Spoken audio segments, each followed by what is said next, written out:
ഉത്തർപ്രദേശിലെ ഗൗതം ബുദ്ധ് നഗറിൽ കർഷകർ വീണ്ടും മാർച്ചിലേക്ക്.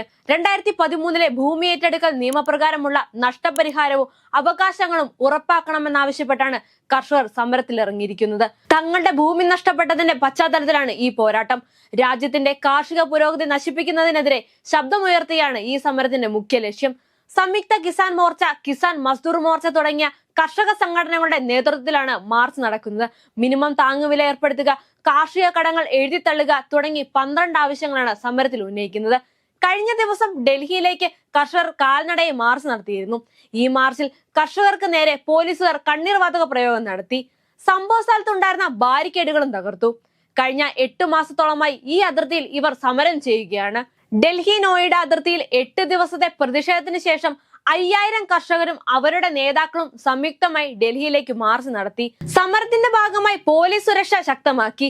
കൂടുതൽ നീതി ഉറപ്പാക്കുന്നതിന് അഭിഭാഷകരും കർഷകരും സമരത്തിന്റെ മുന്നണിയിലെത്തി.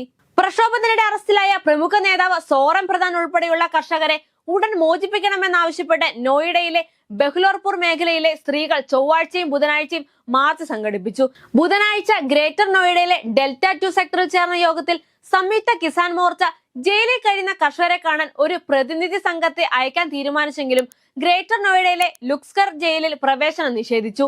തിങ്കളാഴ്ച 27 കർഷകരെയും ചൊവ്വാഴ്ച 20 കർഷകരെയും ജയിലിൽ നിന്ന് വിട്ടയച്ചതായി ഗൗതം ബുദ്ധ നഗർ പോലീസ് അവകാശപ്പെട്ടെങ്കിലും സിറ്റി പോലീസ് മേധാവി ലക്ഷ്മി സിംഗിൽ നിന്ന് ലഭിച്ച ഉത്തരവിന്റെ അടിസ്ഥാനത്തിൽ കഴിഞ്ഞ 3 ദിവസത്തിനുള്ളിൽ 20 കർഷകരെ മാത്രമേ വിട്ടയച്ചിട്ടുള്ളൂവെന്ന് ജയിൽ അധികൃതർ വ്യക്തമാക്കി. സംയുക്ത കിസാൻ മോർച്ചയുടെ നേതാക്കളും മറ്റ് സംഘടനകളും അഡീഷണൽ ജില്ലാ മജിസ്ട്രേറ്റിനെ കാണാൻ ശ്രമിച്ചു. ജനാധിപത്യ നിയമങ്ങൾ പ്രയോഗിക്കുമ്പോൾ പ്രതിഷേധങ്ങളോടുള്ള അതിക്രമങ്ങൾ അപമാനകരമാണ്. മജിസ്ട്രേറ്റ് നൽകിയ നിവേദനത്തിൽ ഈ കാര്യങ്ങൾ വ്യക്തമാക്കിയിട്ടുണ്ട്. ചൊവ്വാഴ്ച ഗൗതം ബുദ്ധ് നഗർ ജില്ലാ കോടതിയിലെ 3500-ലധികം അഭിഭാഷകർ ജോലി നിർത്തി കർഷകർക്കൊപ്പം നിൽക്കാനുള്ള തീരുമാനമെടുത്തു. ഭൂമി ഏറ്റെടുക്കൽ വിഷയത്തിൽ കർഷകരുടെ നിഷേധിക്കപ്പെട്ട അവകാശങ്ങൾക്ക് വേണ്ടി നീതി ആവശ്യപ്പെട്ട് അഭിഭാഷകർ നിയമപരമായ പിന്തുണ നൽകി. കർഷകരുടെ ആശങ്കകൾ ശ്രദ്ധിക്കാതെ പോകരുതെന്നാവശ്യപ്പെട്ടാണ് ഈ കൂട്ടായ്മ രംഗത്തെത്തിയത്. അഭിഭാഷകർ ജില്ലാ മജിസ്ട്രേറ്റിന് ഒരു മെമ്മോറാണ്ടം സമർപ്പിച്ചു. കർഷകരുടെ പ്രശ്നങ്ങൾ പരിഹരിക്കാനുള്ള സംവാദങ്ങൾക്ക് ക്ഷണിക്കുകയും ചെയ്തു. കർഷകരും അവരെ പിന്തുണയ്ക്കുന്ന അഭിഭാഷകരും നിയമവിരുദ്ധമായി പിടിക്കപ്പെടുന്നതിലുൾപ്പെടെ അവരുടെ മനുഷ്യാവകാശങ്ങൾ നിരാകരിക്കപ്പെടുന്നുവെന്ന് അഭിഭാഷക അസോസിയേഷൻ പറഞ്ഞു. ന്യായവിലയ്ക്കും കൂലിക്കുമായി കർഷകർ വർഷം തോറും പ്രതിഷേധം നടത്തുകയാണ്. വായ്പ എഴുതിത്തള്ളലുകൾ കർഷകർക്ക് പരിമിതമായ ആശ്വാസം നൽകുന്നു.